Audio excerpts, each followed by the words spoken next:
नमस्कार साथियों, मैं दलवीर मलिक। आप देख रहे हैं KB24 न्यूज। आज हरियाणा के मुख्यमंत्री श्री नायब सिंह सैनी ने कहा कि भारत का नया इतिहास लिखने और विकसित राष्ट्र का निर्माण करने के लिए युवाओं को संभालनी होगी बागडोर।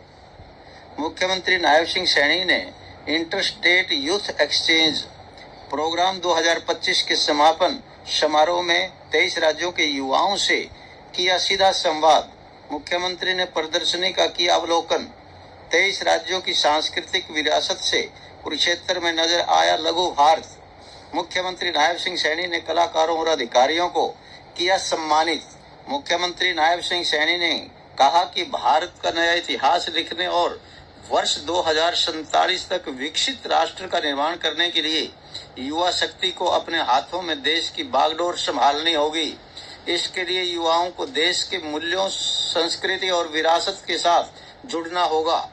इस युवा शक्ति को देश की संस्कृति, कलाकारों के साथ जोड़ने के लिए ही सरकार की तरफ से इंटरस्टेट यूथ एक्सचेंज जैसे कार्यक्रमों का आयोजन नियमित रूप से किया जा रहा है। इस प्रकार के कार्यक्रमों में एक भारत श्रेष्ठ भारत के भी दर्शन सहजता से हो जाते हैं। मुख्यमंत्री नायब सिंह सैनी ने शुक्रवार को देर सायं कुरुक्षेत्र विश्वविद्यालय के सभागार में युवा अधिकारिता एवं उद्यमिता विभाग हरियाणा व हरियाणा कौशल एवं औद्योगिकी प्रशिक्षण विभाग के तत्वाधान में आयोजित इंटरस्टेट यूथ एक्सचेंज प्रोग्राम 2025 के समापन समारोह में बोल रहे थे।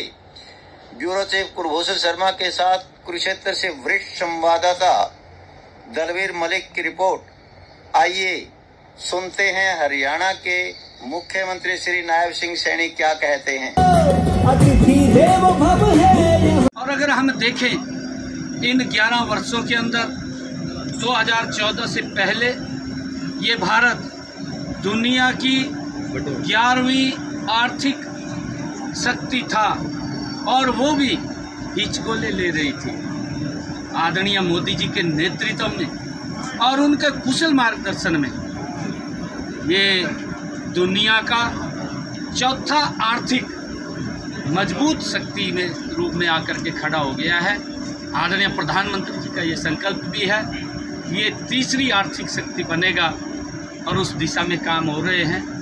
मैं आदरणीय प्रधानमंत्री जी जो लगातार इस भारत को ऐसे व्यक्तित्व की आवश्यकता थी आज़ादी के बाद नरेंद्र मोदी जी के रूप में जो भारत को मिला है, जिन्होंने भारत की तस्वीर बदलने का काम गति से कर रहे हैं। सर, बांग्लादेश से आए हुए इस प्रकार के लोग हैं, उनको वापस भेजने का काम हम कर रहे हैं। मैंने पहले भी ये बात कही थी, पीछे भी हमने इस बात को कहा था कि जो लोग बाहर से आकर के यहाँ पर रुके हुए हैं उन्हें वापस अपने देश जाना। यूथ एक्सचेंज प्रोग्राम में उधारे पूरे देश से हमारे प्रतिभागीगण, युवा साथीगण, उन सब का मैं यहाँ पर बहुत स्वागत करता हूँ, धन्यवाद करता हूँ, क्योंकि पिछले 3 दिनों से उन्होंने यहाँ पर रह कर के कुरुक्षेत्र में एक दूसरे की संस्कृति, एक दूसरे की भाषा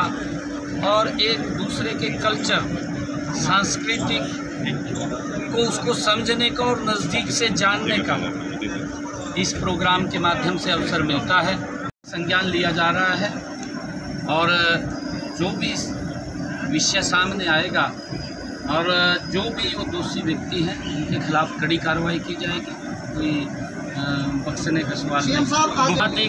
देश के यशस्वी प्रधानमंत्री नरेंद्र मोदी जी ने एक नया भारत, एक मजबूत भारत, एक सशक्त भारत इन 11 वर्षों में खड़ा करने का काम किया।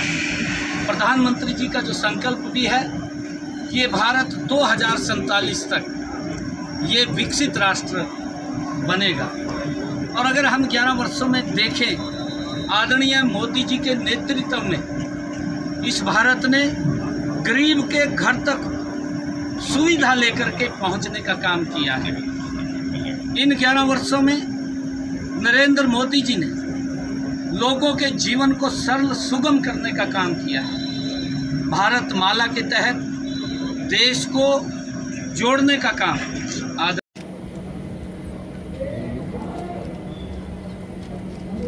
नमस्कार। और आज युवाओं की पंचायत में हरियाणा के बहुत ही लोकप्रिय और ऊर्जा से भरपूर हमारे मुख्यमंत्री श्री नायब सैनी जी हमारे लिए मौजूद हैं। सर, आपका बहुत बहुत स्वागत है युवा पंचायत में। ये यूथ डिपार्टमेंट का अपना एक प्लेटफॉर्म रहेगा जहां युवाओं की बात युवाओं से की जाएंगी, युवाओं के लिए जो भी चीज़ आएंगी वो युवाओं तक पहुँचाई जाएंगी। और आज इस कार्यक्रम में सर आप पहुँचे जो inter state youth exchange programme में, सबसे पहले हम आपका शुभ संदेश देश भर के युवाओं के लिए। मैं इस कार्यक्रम में पूरे देश से युवा साथी आए, एक भारत श्रेष्ठ